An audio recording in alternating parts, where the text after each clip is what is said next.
Hello to all of my compounding pharmacy friends and colleagues. My name is Bryan Prince. I'm a compounding workflow and lab design consultant, and I specialize in USP 800 compliant environments.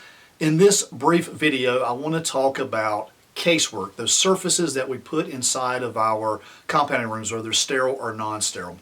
And the language of the chapter, both 797 and 800 moving forward, is kind of like this. It's surfaces must be smooth, impervious, easy to clean, free from cracks and crevices, and non-shedding.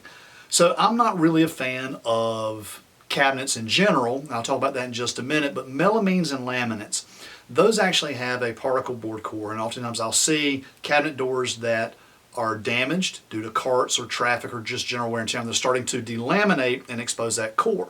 You can also oftentimes reach on top of some of those cabinet surfaces that are laminate, and you can still feel the exposed particle board, and that would be considered shedding, or even open up the cabinet doors and see certain surfaces that were not fully covered.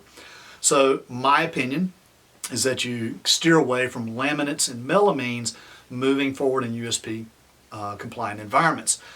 You can certainly choose stainless steel, painted metals, phenolics, and stuff of that nature. Even polypropylenes are out there as well. Now, we've got this process called the DDDC process: deactivation, decontamination, disinfecting, and cleaning. Now that, based on the residence time, whether it's 3 minutes or 5 minutes and how many cycles and what you're actually trying to do, can certainly start to degrade some of those, as well as leave a surfactant, that sticky surface, which can also start to degrade those materials.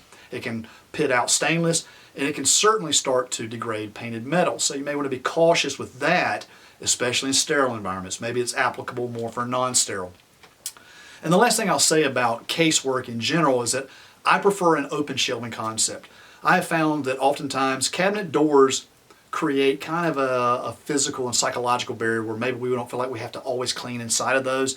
And then I could probably prove to you that those are sometimes some of the dirtiest surfaces inside the compounding environments. The open shelving concept allows us to put those disposable weigh boats and wipers and toppy clicks, unguentator jars, any of those things inside of Tupperware or plastic containers and slide them in and out easily inside of the casework. Pull them out, wipe down, disinfect, clean, whatever it is your process is.